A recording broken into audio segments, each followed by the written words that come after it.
Hello, everyone, and welcome to OECD Youth Week. Today, we have a wonderful event about how can businesses mobilize young entrepreneurs for the recovery. To discuss concrete actions to support the youth, foster entrepreneurship, job creation, and innovation. And what can the private sector do to activate and empower young entrepreneurs to participate in the economic recovery post-pandemic? First of all, I want to extend my gratitude to OECD and its partners for the remarkable work done to launch this Stand by Youth initiative in a moment when young people have been disproportionately affected by the pandemic. Secondly, and just as important, I want to thank you all for being part of it, from the partners, contributors, speakers, to all the attendees, for your time, for your commitment, for your participation during this long-term strategic multi-stakeholder initiative. We stand at a pivotal moment of profound health, economic, and social crisis, where we face global challenges that put our well-being and prosperity at risk. With 1 billion people still living under extreme poverty, 220 million unemployed people all over the world, more than 260 million children without access to school, and where technological disruption is likely to change up to 50% of jobs in the coming years. With 2 billion people in need of reskilling and upskilling, entrepreneurship, innovation, education, and public-private social collaboration are the best tools that we have to create economic prosperity, well-being, and achieving the United Nations Sustainable Development Goals. But becoming an entrepreneur is a very, very difficult task. From accessing to finance, contact networks, training and advice, to actually creating a profitable business, finding clients, dealing with every single cost, taxes, and increasingly complex regulations. Well, no wonder how so many people, and especially young people, are not willing to become entrepreneurs.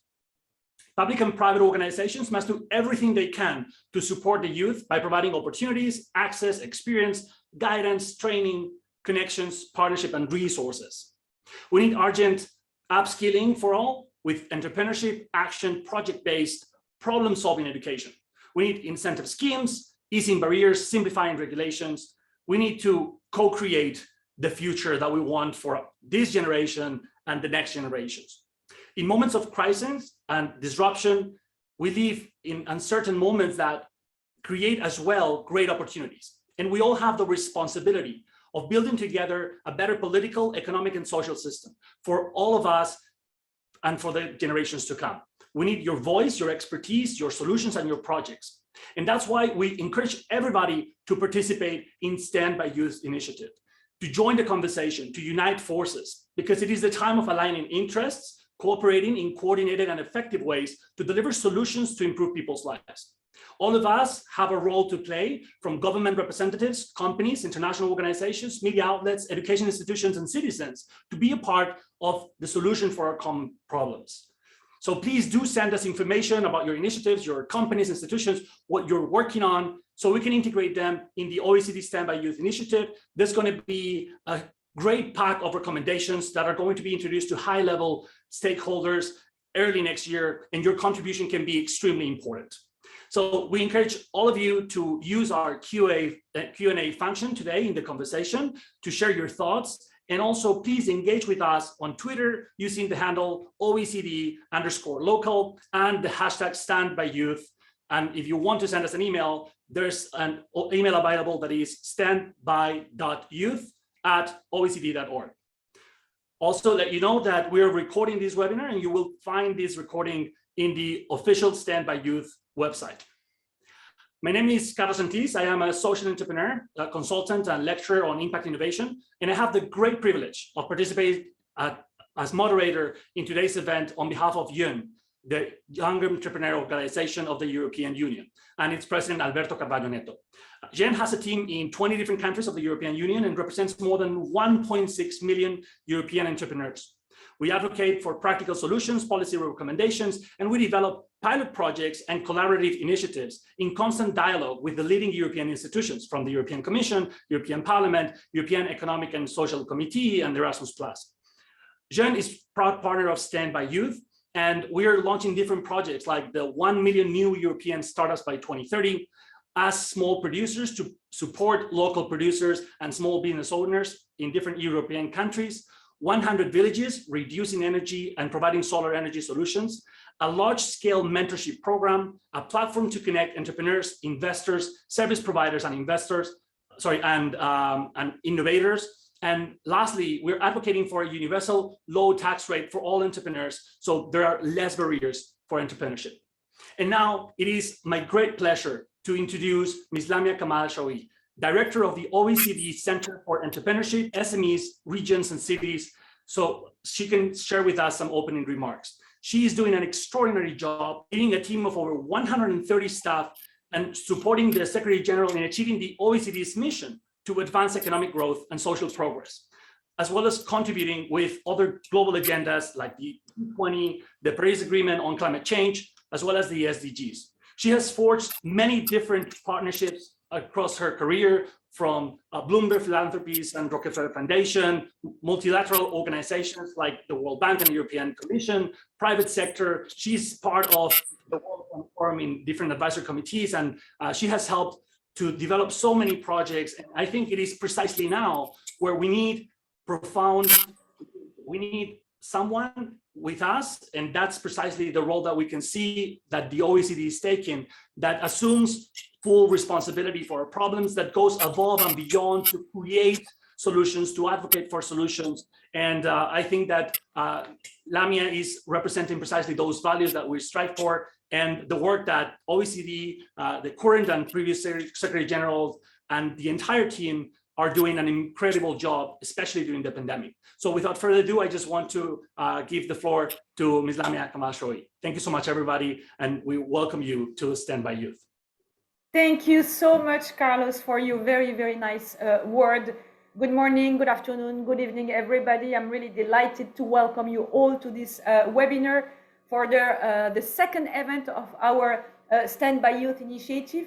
This event is part of the OECD Youth Week, in which we are hosting a series of events to explore the challenges, the opportunities, and the prospects for young people as we recover from the COVID-19 crisis. Today, we will discuss how businesses can help mobilize young entrepreneurs as we seek to rebuild and recover from the pandemic. Youth unemployment in the OECD surged at the onset of the pandemic, and hours worked by young people fell by twice as much as for older workers. This is an average for all OECD countries. An entrepreneurial mindset will help many of them create new opportunities for themselves and for the others, and play a full part in the recovery, whether or not they go on to work in a company or found their own company. Because young entrepreneurs play a vital role in our economy.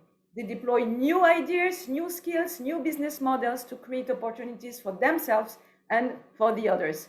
Yet, because there is a big yet, young entrepreneurs have always faced major challenges. They often lack the skills, finance, the network to succeed, issue that we have covered in our biannual report called The Missing Entrepreneurs.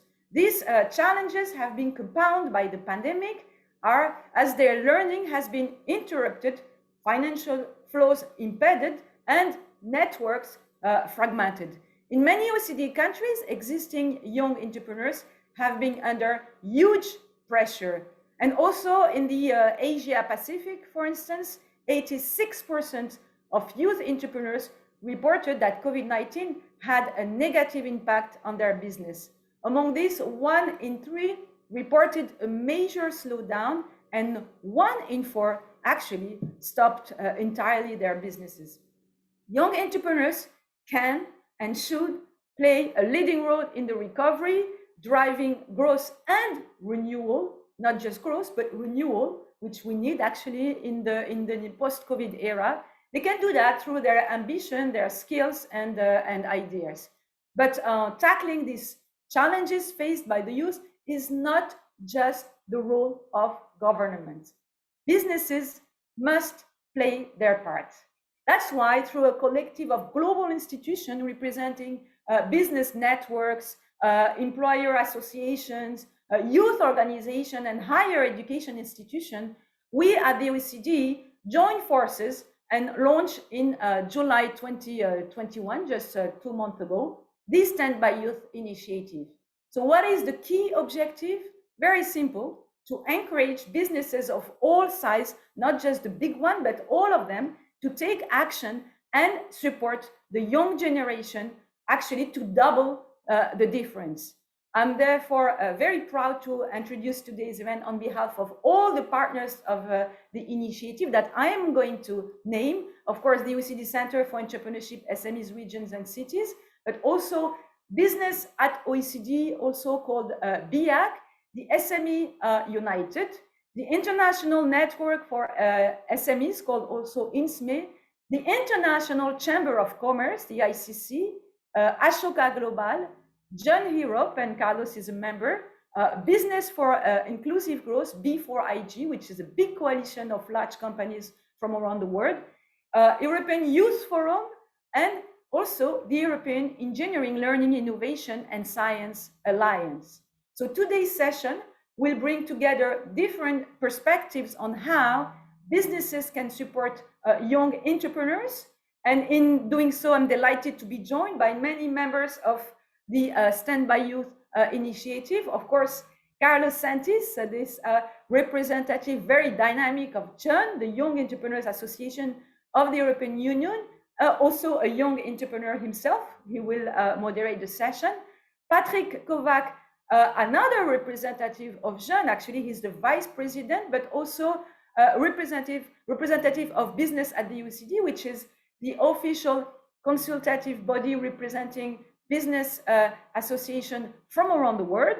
We have also with us Alban Maguiar of SME United, one of the largest associations of small business in Europe. And we have John Edwards of EURACHE, which is the acronym for the European Association of Institutions in Higher Education, another very important standby youth partner, because we really need to work very closely with the higher education institution.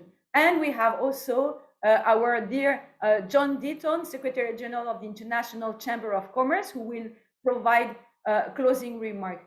I'm also really delighted that to join this conversation, we have Amy Strasberg, Executive Director from Blackstone. Actually, we thought about Blackstone because we know Blackstone has a wonderful program called Launchpad that provide connections, skills building opportunities, and content to students. So thank you again for all being with us today. And Carlos, the floor is yours.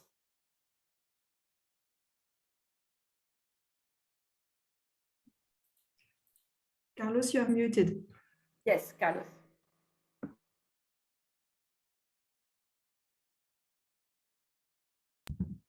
Okay, can you hear me now? Yes. Wonderful. So thank you so much, Lamia, for your words, for your efforts, and for introducing the panel. I think it is clear that the moment is calling for multi-stakeholder collaboration. It is impossible to accomplish anything alone. We need governments, of course, but we also need the support of companies, of course, the third sector as well, education institutions. It is clear that if we join forces and we are able to align interest and to integrate our efforts into coordinated initiatives, we can do so much more. So thank you, Lamia, again. And now it is my role to continue to the discussion that we have. I think it is going to be a fantastic conversation, and I am honored to have this space to discuss with this incredible group of panelists that are representing, as Lamia was saying, some of the most influential organizations that are working to support entrepreneurship and job creation. So I am honored to moderate this discussion. All of these panelists have done and continue to do an outstanding contribution to the youth, to entrepreneurship, holding many different relevant positions now and in the past. And they have done extremely large contributions. They represent millions of people. They have influenced millions and millions of lives. And it is wonderful to have their vision, their expertise, to know what they think that can be done, both from the businesses, but also what is the role that we all have to make things better for the youth and for society as a whole. So I cannot wait to learn from them. And I think that obviously they are all launching many different initiatives and advocating for different reform proposals and policies. So unfortunately, we cannot talk about everything that everybody's doing, and we're going to have to adapt to time limitations, obviously. So please stick to your assigned time so we can respect the opportunity for other people to speak as well. But anyways, we're going to try to have this conversation in a very active way. I'm going to be doing questions and follow-up questions, and also we are going to try to include as many questions from the audience as possible. So please, if you do have questions, use the Q&A function so we can start trying to include them, right? We may not be able to use all of them, but we're going to try to integrate them. So your participation is also going to be reflected in this session. So without further ado, we will begin our conversation, not without thanking you all again for being here with us. So Patrick, I'm going to start with you. As Lamia was saying, he is the president of the SME and Entrepreneurship Committee of Business at OECD. He's an international businessman, an economic diplomat. He sells, builds, and buys company, and he has done extraordinary contributions to the youth. He used to be president of the Young Entrepreneur Organization of the European Union, but also he led the largest young entrepreneur association in Hungary, helping create more than 1,000 companies. He has done a lot of work before OECD and now from OECD, where business at OECD represents 7 million businesses of all sizes. So it is wonderful to have you here. Patrick, thank you so much for being part of this panel. Thank you very much. Welcome, everyone. And I'm very pleased to be here, and I'm very honored to be in the same panel with so many very talented and great people. But on the other hand, I'm not surprised, because when Lamia and her team wants to do something, she always does it on a super high level and always bringing the best people around the world together. And I'm sure that also today's discussion, we have all the panelists with a great knowledge and the right people at the right table. So first of all, thank you, Lamia, and thanks OECD for making this happen. When we are talking about the young people, we always say that young people are the future, but I don't agree. I say that young people are part of the present, the part which is most interested in the future, long-term, and creating the future. And I think that's why it's crucial to work with young people, because not just about the passion and the can-do attitude most of the time, but because with the collaboration with the youth of a country or with the economically active young people, we can really create long-lasting effects in the society. And it's very sad to see that every generation has always some kind of struggle or some kind of problem to overcome. And it happened with our millennials, and I think it's happening again with the Y and Z and the new generations. We run many surveys, and with OECD, there was a survey over 40 countries with close to 90 youth-led organizations. And we saw again the same situation, that the young people are frustrated mainly about how they will be able to earn money and how they will be able to start their living. And this is a very interesting time, because now this generation of young people are facing a double crisis. Not just the access to the labor market, which we saw in the 2008 crisis, but now they are even struggling to accessing education. It hasn't happened since the Second World War, and this is also a major struggle. I was very sad to see that in 2020, the OECD youth unemployment rate raised to 14%, which is, as Lamia said, almost double of the adult unemployment rate, which means over 23.4 million unemployed young people. We learned back in 2008 that if a young person longer out from the labor market has a very strong effect and has very strong mental stress, and the longer a young person is out from the labor market, it's harder to integrate. So I think it's very timely to join the efforts, us as business people and business organization, and help and think about the young people as a key foundation for future, and also as vital parts of our companies. Because new firms and newly created firms in the OECD countries are basically employing around 20% of the people and usually responsible for close to half of the new job creations. And when passionate young people are creating jobs, it's not just this economic effect what we see, but also we saw in the youth unemployment, the youth entrepreneurship development schemes, that young people are more likely to employ other young people. So it has a very good absorption effect on the youth unemployment.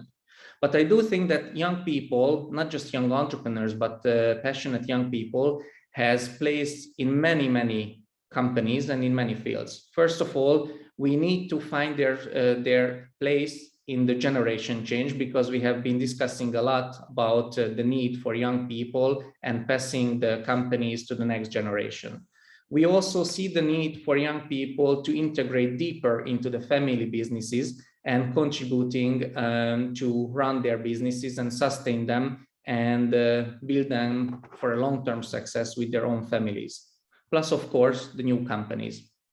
But we need to be very honest with the young people. That's what we also see. We need to really tell them that there is a difference between an innovative startup and a small and medium company like the corner shop or a tattoo salon or an accountancy firm, which we found. There's different way how we run it. There's different financial schemes, and there are different ways how we should run these companies. And we should not always tell the young people that you are so talented, you are so innovative, you will be very successful in very short time, because when we build a company or when we work, we need to work really hard, and we need to be honest with this generation, also to show them that hard work will lead to successes, and for sure it will lead to successes.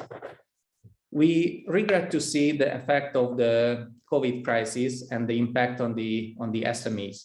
That's why we at Business to OECD in June, we came out with a recommendation package about SME recovery and long-term resilience, which is available on our website. In this, we also identified and saw that still so many people, not just young people, but entrepreneurs, are very much afraid of the culture of failure, and they feel the stigma when they fail a company. We as business organizations, especially with this background in Europe, we would really need to tackle this challenge, and we would really need to show examples that, yes, if we fail a company, that doesn't necessarily mean that we are failed people. And yet at the same time, we need to show and we need to encourage our SMEs to invest in people, invest in the employees, and give opportunities for young people and younger generations, because maybe they are not so skilled, but in a little investment, they can be very crucial part of our team. And in my experience, I saw the best companies when they were joining the forces of generations, capitalizing on the passion and innovative and the can-do mindset of maybe unexperienced young people, but combining that with the experience of the SME founder or the company founder, that could be a really winning combination. We have created lots of opportunities for our membership to comment, and we at Business at OECD came out with our own campaign, the Business for Youth, which is basically available on our website, and we showcase such positive effects and such positive examples of what I have just mentioned. So sharing this, we hope that we can learn from each other.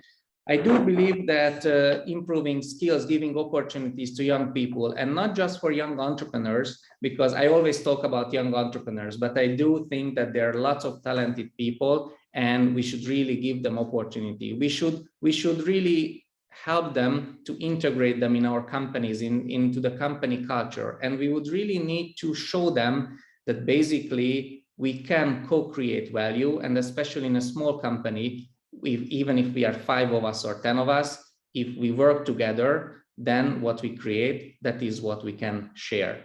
And I do think that capitalizing on the knowledge of the SMEs and capitalizing of such great organizations like everyone at this table, we can really give a new chance to the young people, to the young generation, and also give a new chance to us and to our SMEs, because young people are much needed for refreshing and to rejuvenating our companies. So I look forward to the discussion today, and thank you very much for listening to me. Thank you very much, Patrick. It is absolutely clear that the challenges that the youth is facing are really difficult right now, and it is vital that we all support them, but also that, as you say, we have different generations and that are combining efforts and vision and capacities. And also, I really like what you said, that effort and hard work and patience is really important. You may fail as an entrepreneur, but if you are able to have a long-term vision and you keep growing and you keep learning and keep expanding your network, and if you're focused on providing value to society and to the market, there's definitely a lot of opportunities, and entrepreneurship can definitely create economic growth for all of us, and we really need that. So thank you so much, Patrick. We really appreciate your contribution. And now I want to turn to Amy Strasberg. She is absolutely remarkable. I was doing my research for this panel, and I was stunned to know the amount of projects that she has led, the amount of funds that she has been able to raise, to direct, to create entrepreneurial ventures, to help with economic growth, to help in specifically very, very difficult situations to people in underprivileged communities, to help to foster diversity. And we have seen many, many programs. So I'm going to read a couple of things that she has done in the past. Her resume would fill an entire book, but I'm going to do my best to introduce her fast, but also I want also everybody to have perspective on her work. So Amy Strasberg is the Executive Director of Blackstone Charitable Foundation. She is absolutely committed to supporting entrepreneurship, and she has done that through a lot of different positions. She is now also CEO of the Schwarzman Scholars and the Stephen A. Schwarzman Education Foundation. She directed over $110 million in grants from the Blackstone Charitable Foundation, including $50 million to support the foundation's focus on increasing access to entrepreneurship. That includes the Blackstone Launchpad, the foundation's collegiate entrepreneurship program to help diverse and under-resourced students build companies and careers. As CEO of Schwarzman Scholars, Ms. Strasberg helped launch the program and raised over $550 million in pledges to endow it in perpetuity. She has also helped in the September 11 Fund, managing or helping manage more than $500 million to support communities. And she has done so much more. But Amy, it is a huge pleasure and a privilege to have you here with us today. Thank you so much for coming. Oh, thank you so much, Carlos. It's embarrassing. I haven't done that much, but Yeah. I'm really honored to be asked to speak here today on behalf of Blackstone Charitable Foundation, which is what I'm here to speak about today, and really want to piggyback on Patrick's comments, because Blackstone's Charitable Foundation is focused on entrepreneurship. And in 2010, well, really the foundation was created after Blackstone went public, and I joined in 2008 under a different mission. But in 2010, after the economic crisis, Blackstone, being entrepreneurial themselves, believe it or not, even at their size, still today, decided to pivot and really focus on something that they felt was part of their DNA and could give back in a way that was meaningful and impactful of what was going on in the world at that moment. And so they decided to focus on entrepreneurship. And, you know, as Carlos intimated, we had a lot of programs in the early days supporting rural entrepreneurs, high growth entrepreneurs, because it was all about job creation. And as the world changed, I think what was identified by the firm and by the foundation is that the focus on entrepreneurship, supporting student entrepreneurs, to Carlos's point, to support student entrepreneurs of the future, to allow them to build their companies, which is sort of what we were focused on in the early days, giving students an opportunity. It was post Mark Zuckerberg and all the other young entrepreneurs that were out there creating companies, you know, big companies. How could we support entrepreneurs at a point in their career at college where they could take the risk, they didn't have that much to lose? So we identified a program at the time called the Blackstone Launchpad, sort of, you know, supported it and grew it and innovated around it. And now we have Blackstone Launchpads on 45 campuses around the United States mostly, but a little bit abroad. and going to expand it eventually to 75 college campuses. And that's our signature program.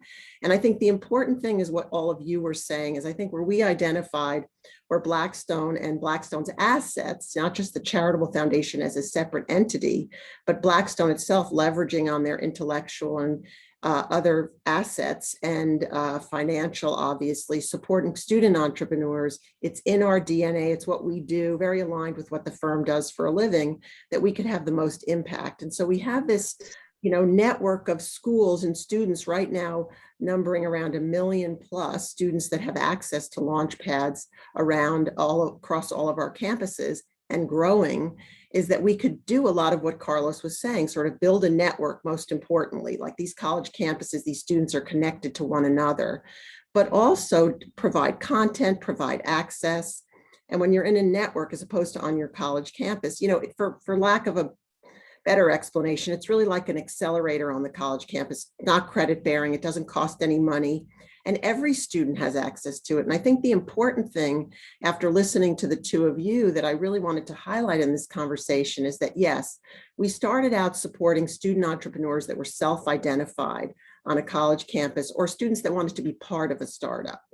And giving them the opportunity to have the access to all of the content and the mentors and et cetera that we provide through our Launchpad. But I think what's really important and really should be highlighted is that you want to build entrepreneurial skills for all students, right? No matter where you go, you may not start a company at 23, but one, you can bring those entrepreneurial skills, which we all need for 21st century jobs. I mean, at Blackstone, one of the first things we look for is, are you innovative? Are you entrepreneurial? Because we are as a firm, and that is a core competency that you need to have. And so, as we pivot and we're responsive to what's going on in the world, a lot of which you all covered, we're very focused on the Launchpad and of course, we're going to support the student entrepreneurs, but also supporting all students and marketing it differently, that you build entrepreneurial skills, whether you're going to start a company or not. And so, we are really excited about this kind of constantly evolving focus on college students and supporting the students who are starting companies, but also supporting students who are developing these skills. And so again, we've committed $40 million to expanding this signature program. We're focused only on this now. All of our other programs are sunsetting because we think this, is why we're sitting here today and standing by youth, that we think this is really kind of the most important thing facing our economy today, as many of you mentioned. So thank you so much for inviting me again. Very happy and honored to be sitting here with the rest of you talking about this. And we're passionate about this as a firm, and think it's something that we can actually have a great impact on going forward, given who we are. So thank you so much. Well, thank you very much, Amy. I think you said something that is so scalable and so valuable. The idea of accelerating people's careers, even if they are not ending up building their own businesses, accelerating careers with every single student not knowing exactly what career path they have or what opportunities they have, how to actually make money or manage money. It is very difficult. People need guidance. I happen to be privileged enough to lecture in different universities, and I see that all the time. They need that. They need mentors, they need training, and they need a network, because education in itself can provide a lot of value, but without the right connections, then you don't find the job that you need, or you don't find the investment that you need, or you don't find clients for your businesses. So I absolutely loved that. And also, obviously, the focus on impact and measurable results, this idea that every single school and university, for every single student, could have this sort of program. And I think that this is something that is scalable, and that pilot program that you're doing speaks for itself. I would love more organizations to encourage that. I think it is also something easy to do, and that doesn't require such a big investment, I believe. So I think because of time constraints, I would love to ask all the panelists many more questions, but unfortunately I cannot do the follow-up question that we were intending. But what we're going to do is we're going to move fast to our next speaker. But if you have questions and you can send it to us, we will try to incorporate them as well. In any case, as I said before, you have the opportunity of participating, sending us your information, with the email that I provided, but also you can participate on Twitter and using the hashtag #StandByYouth. And without further ado, I'm going to introduce our next panelist, but thank you so much, Ms. Strasberg, for the work that you do and for also inspiring us. This is only just a very small fraction of what you're doing, I know, but we really appreciate it. And I think everybody should learn from it and try to implement it as well. Okay, so now we're going to move to Mr. Alban Magyar. He is the president of SME United. So we are delighted to have you here with us. For many reasons. First of all, your experience, you've been fighting and advocating for businesses and for job creation for a long time in different positions, but also SME United is a hugely important organization, an association that has 70 member organizations within it from over 30 European countries, representing 22 million different SMEs that employ more than 80 million people. SMEs in Europe account for 99.8% of the enterprises that we have, 2/3 of the employment, and close to 53% of the added value created. So SMEs are vital, that's absolutely clear. But now I think it is really important to note what SMEs can do to help the youth, but also how can we turn people that don't have a job into independent professionals, from independent professionals have small companies with a few employees, or maybe from that move and start becoming medium enterprises so the virtuous cycle can continue. We see programs from the European Union of scaling up. We see how there's this ambition of doubling the number of unicorns, which are startups valued of over $1 billion. So obviously scale matters. It is very important that we have larger companies that can employ people. So the question, and I think that there's an entire concept around these from Peter Thiel, the co-founder of PayPal, that his entire book is From Zero to One. So his idea, how can we create, right? So Mr. Albom, I would like to, Mr. Magyar, I would like to ask you about how do you think we create from zero? So how can we start making, the steps that are incremental so we can create more opportunities, and what then those companies can do to support the youth?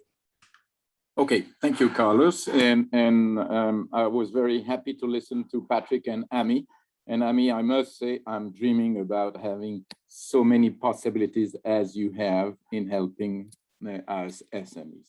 But congratulations for the work you're doing. And I hope you will extend over to Europe, where we need, that kind of stamina. So,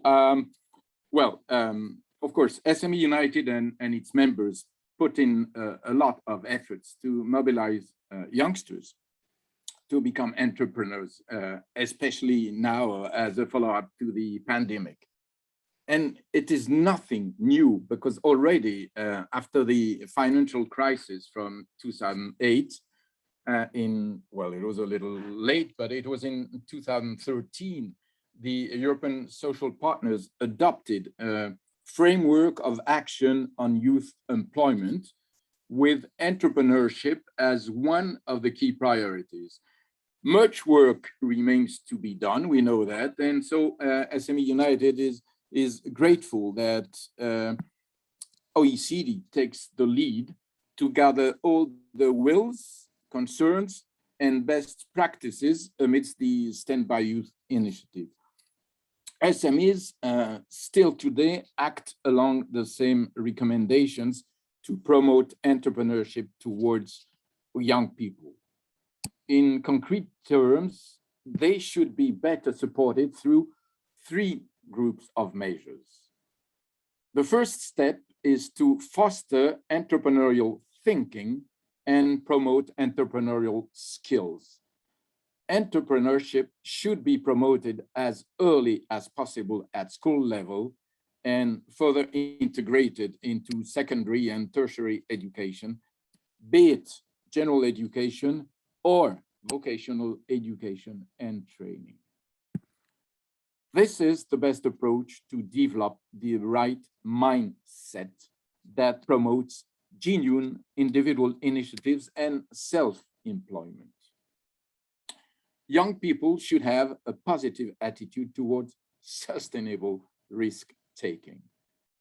Second, next to small businesses on their own, SME organizations and craft chambers provide guidance workshops and mentoring all over Europe for new young entrepreneurs.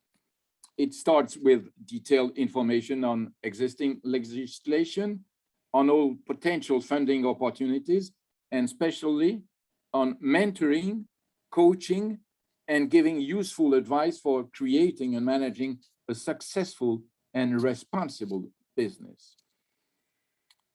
Apprenticeship is obviously one of the best ways to lead to entrepreneurship due to the first-hand work experience in an enterprise in the field of work which favors the start of business.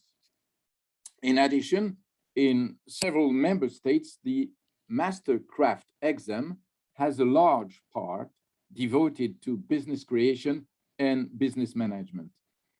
Another important aspect of youth entrepreneurship is the handover of small enterprises to a young entrepreneur. It is still too often neglected. This should be well prepared between the two generations with specific advice and mentoring. This also requires to get the right environment to facilitate such transfer. And this is the role of governments to implement targeted tax incentives and enhance support in terms of access to finance for young entrepreneurs to set up an enterprise. The third aspect I would like to mention is set up local, regional, and national, or even European competitions between young entrepreneurs, very often organized and promoted by business organizations. This is an excellent approach to motivate other youngsters to start a business. And I would like to conclude that we should also encourage female entrepreneurship with talented young women and entrepreneurship from groups at risk of being excluded, in particular young migrants, with a specific accompaniment and mentoring advice. SME United members are very proactive in this field, especially in Italy, in Greece, and in Sweden. In short, the youth have great expectations, SMEs as well. We have to make sure they match. It is our common future which is at stake.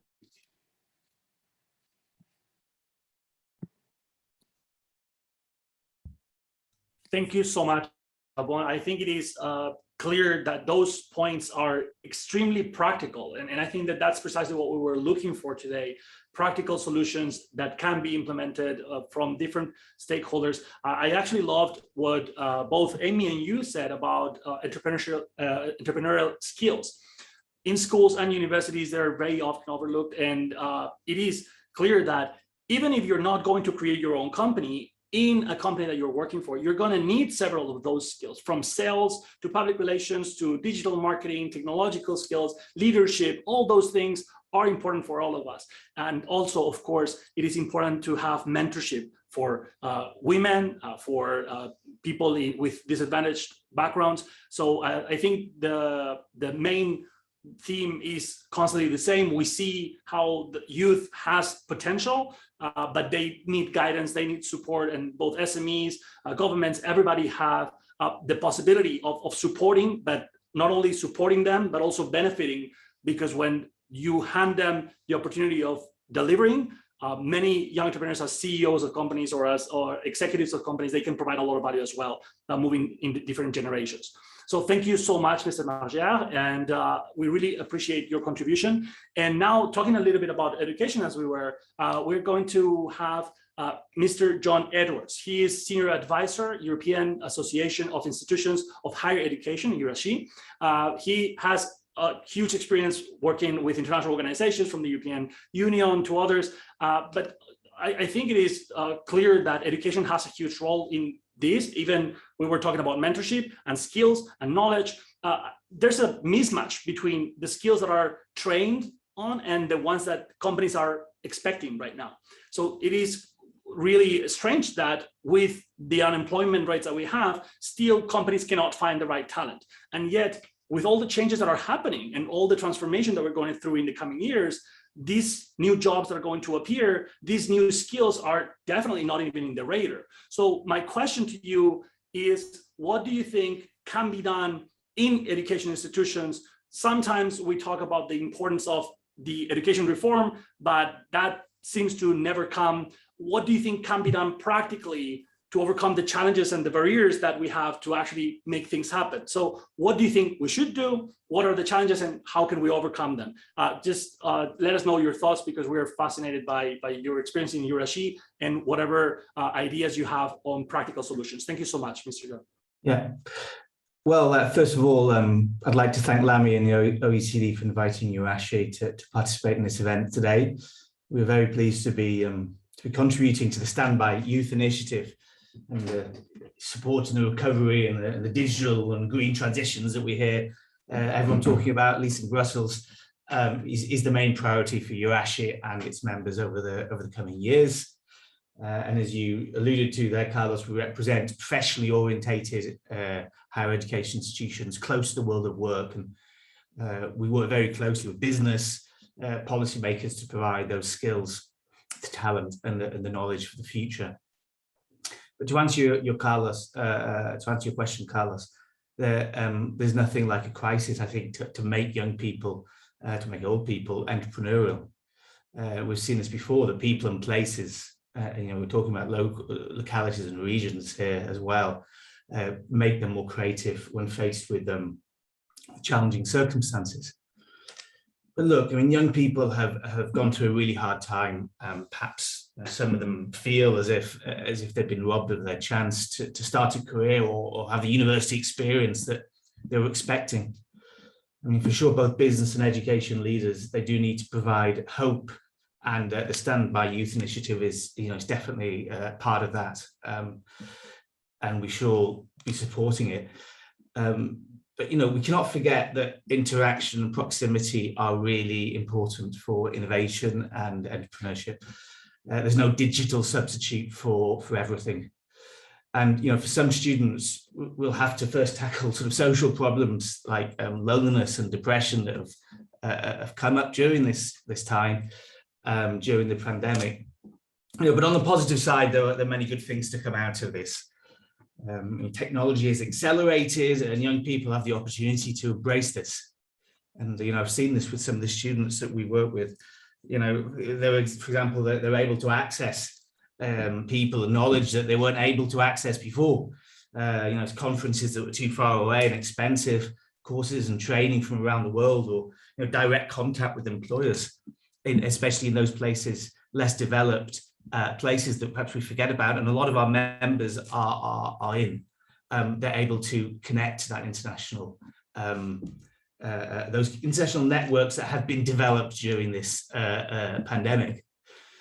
But I think that the young people are becoming more demanding as well, and questioning of the status quo, and that has to be a good thing. We saw that, for example, when in the United Kingdom, when students were demanding compensation for the university accommodation they didn't use, or when teaching did not live didn't live up to what we promised. And I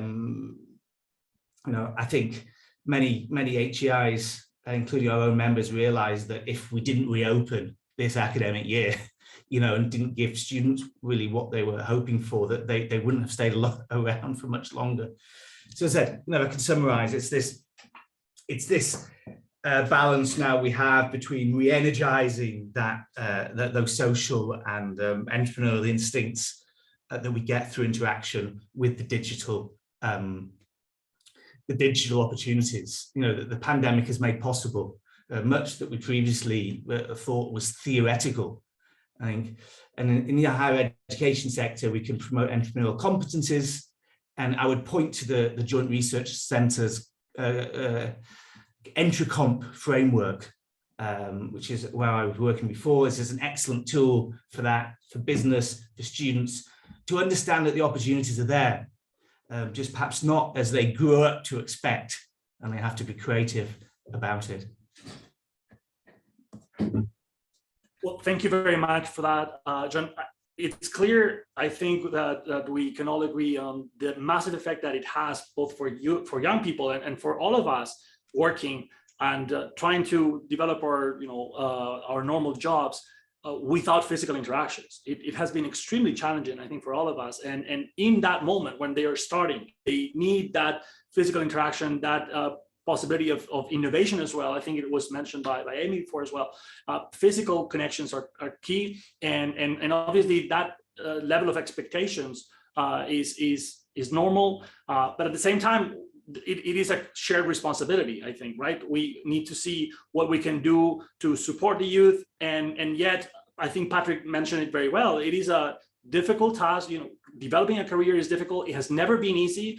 You have always had to work for a long time in order to actually achieve any sort of success. So it is definitely important that we have those physical interactions, that we look for ways of mentoring, that we connect, we help, but also that we share this responsibility together. So thank you so much, John. It's wonderful to have you here. And now we are going to move on to the closing remarks, because we have with us a really important organization represented by Mr. John Denton, Secretary General of the International Chamber of Commerce. It is great to have you here. There's so much that we would like to discuss. We're going to just leave the floor to you after giving a brief introduction about your work. Mr. Denton, as a global business leader and international advisor, has done huge contributions to many, many organizations. Just to name a few, he's board member at the United Nations Global Compact, which is, I think, has right now 1,300 large organizations supporting the SDGs. He's co-chair at the B20 Finance and Infrastructure Task Force, as well as founding member of the Business 20, the Australia-China Roundtable, and UNHCR in Australia.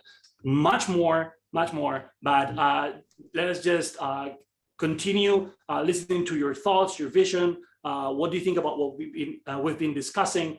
And please just share with us your vision, and not without thanking again everybody that has participated. Thank you so much, Amy, John, Patrick, Lamia, and thank you to all the partners of the initiative and every single attendee for being here. Mr. Denton, the floor is yours. Thank you so much for being here. Thank you so much, Carlos. I tell you what, you are one hell of a MC. I was incredibly impressed, the energy you bring and the focus you've got as well. I mean, virtual is hard, but you can get energy in virtual, and that's why it's so great to be in your aura during the course of this discussion today. Big shout out to Lamia and her team, and to Andrew for making certain that I got on board. I'm so happy to be here.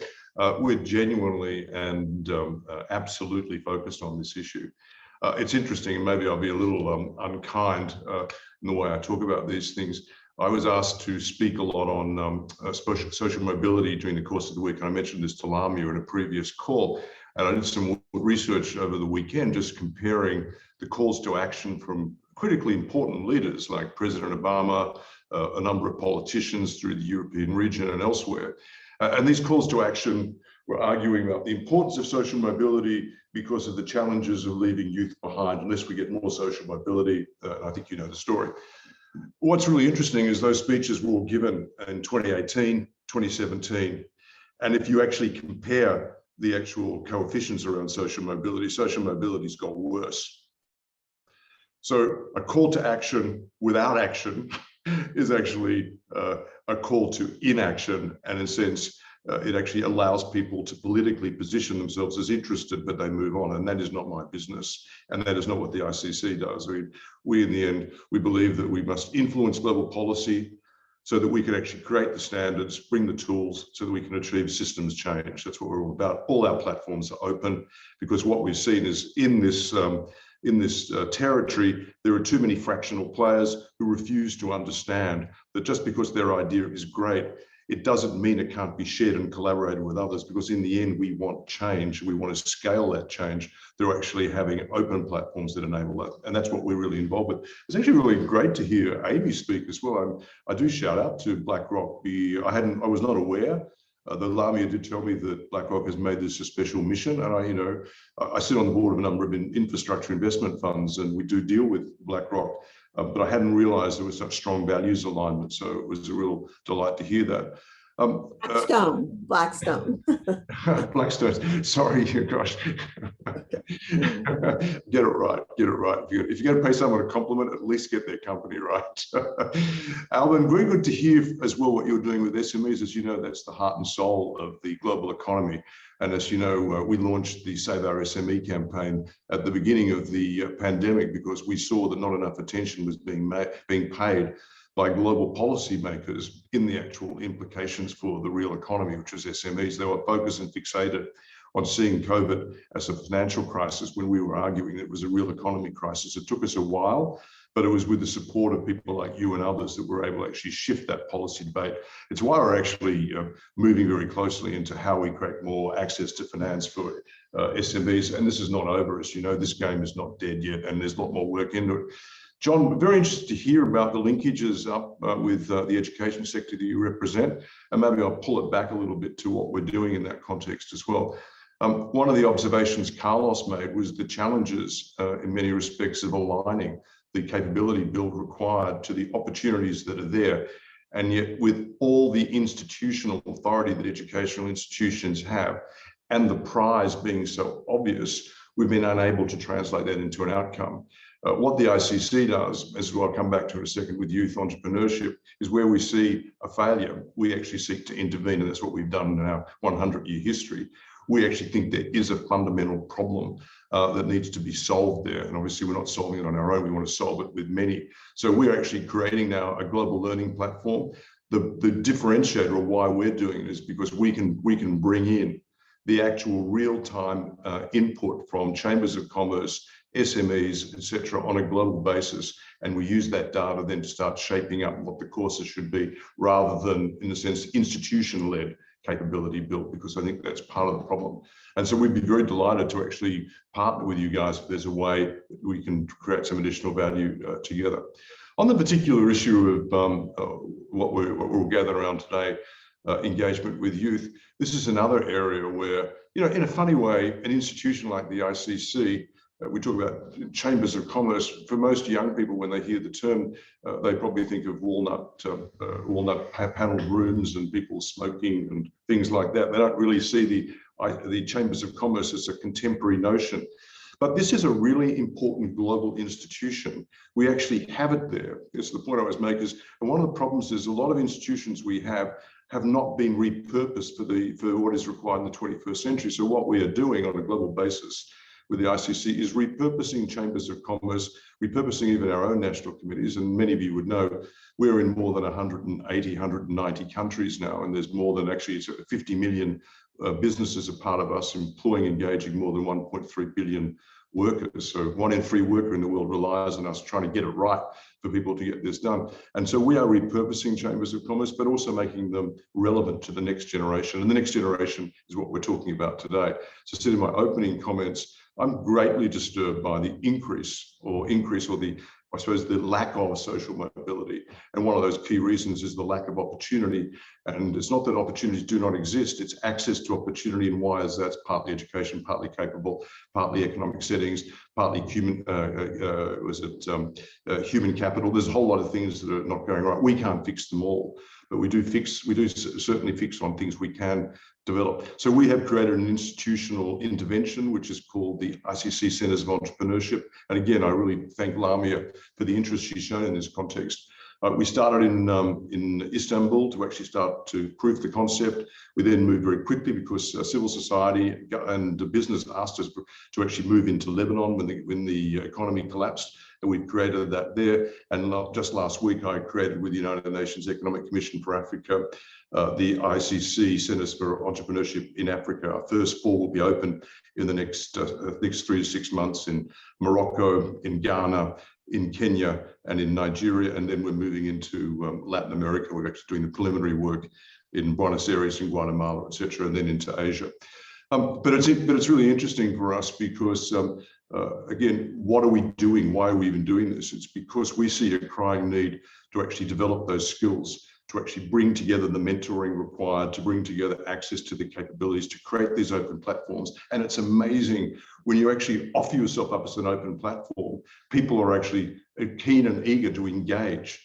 And so when we actually began the discussions in Jakarta about 10 days ago, we always start with a workshop and we bring in SMEs and young entrepreneurs. We have about 300 on the first workshop, and it's beautifully done in terms of engagement. We discovered, and everyone discovered, there was something like 25 or maybe more separate initiatives happening in Jakarta.